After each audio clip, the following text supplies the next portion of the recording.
NBCC में हम देख रहे हैं कि मूव हाल फिलहाल लोअर लेवल से आई है और एक खबर भी आज आई है कि इन्होंने हडको के साथ करार किया है। नोएडा में ये 10 एकड़ जमीन का डेवलपमेंट करेंगे।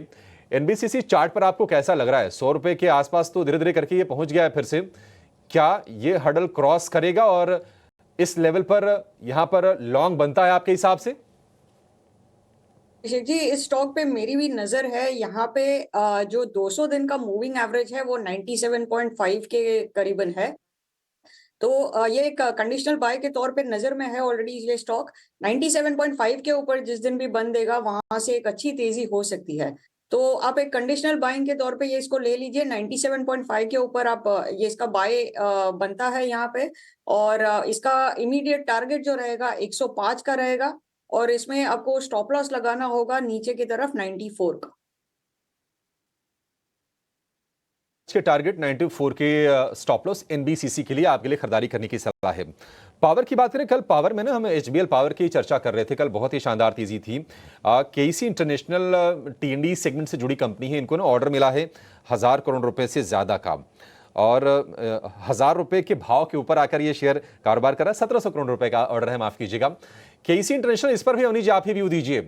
क्या ये सही कैंडिडेट है पावर में तेजी करने के लिए या फिर कोई और शेयर है जहां पर आपकी नजर है? जी, ओवरऑल टेक्निकली थोड़ा सा रिट्रेसमेंट और हो सकता है। ये स्टॉक नीचे 995 के करीबन मिले तो एक अच्छा बाय बनता है। ओवरऑल स्ट्रक्चर अच्छा है।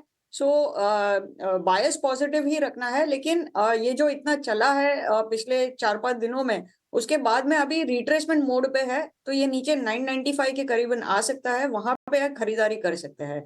और दूसरा पावर सेक्टर से पावर ग्रिड पे भी ध्यान है। तो पावर ग्रिड में भी हम लॉन्ग पोजीशंस बना के चल सकते हैं। मेरा मानना है ये ऊपर 343 के ऊपर ब्रेकआउट आएगा।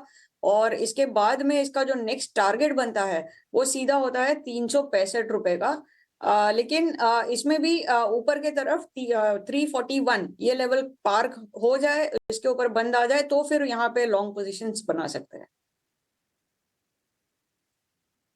पावर ग्रिड अच्छी रफ्तार से ये चला है, सेफ स्टॉक है, डिविडेंड देने वाली ये सरकारी भी कंपनी है और लगातार ये रिकमेंड हुई है, इसमें स्ट्रेंथ बनी रह सकती है। केसी को खरीदना है तो 1000 रुपए के आसपास आने दीजिए, थोड़ा सा नीचे आने दीजिए, फिर वहां पर आपके लिए एक बढ़िया एंट्री पॉइंट बन जाएगा। किरण जी, आपसे जानना चाहेंगे, अगर ऑटो में कोई अगर किसी को चुनना हो, क्योंकि हम देख रहे हैं कि खबरें बहुत आ रही हैं। कल ओला इलेक्ट्रिक तेज रफ्तार से चल रही थी, एमएनएम के इलेक्ट्रिक व्हीकल्स को लेकर चर्चा थी। आपकी कहीं कोई नजर ऑटो में कुछ चुनने के लिए, किसी को खरीदारी के लिए अगर? सो ऑटो की अगर हम बात करें तो अशोक लेलैंड ऑलरेडी हमने डिस्कस कर लिया है। लेकिन फिर भी टू व्हीलर स्पेस के अंदर हम देखें तो हीरो मोटर कॉर्प हमें काफी अच्छा लग रहा है। ये भी हमने ट्यूसडे के दिन जब हम मिले थे तब डिस्कस किया था। एक स्टीप फॉलिंग चैनल को ब्रेकआउट किया है, नो डाउट अपनी जो लॉन्ग टर्म मूविंग एवरेजेस है उसके नीचे ट्रेड कर रहा है। लेकिन आफ्टर अ मंथ हम देख रहे हैं कि नॉट अ मंथ बट 2 महीने के बाद स्टॉक अपनी 20 डेज मूविंग एवरेज के ऊपर भी ट्रेड कर रहा है। इंट्राडे चार्ट देखोगे तो कहीं ना कहीं वहां पे inverted head and shoulder pattern breakout भी हमें देखने को मिल रहा है with positive divergence. So there are very good chances कि हीरो मोटर कॉर्प में एक low risk reward ratio trade बन रहा है और यहाँ पे एक अच्छी खासी शॉर्ट कवरिंग आप देख सकते हो। तो करंट मार्केट प्राइस से आप हीरो मोटर कॉर्प में लॉन्ग कीजिए। 4870 के आसपास की क्लोजिंग है।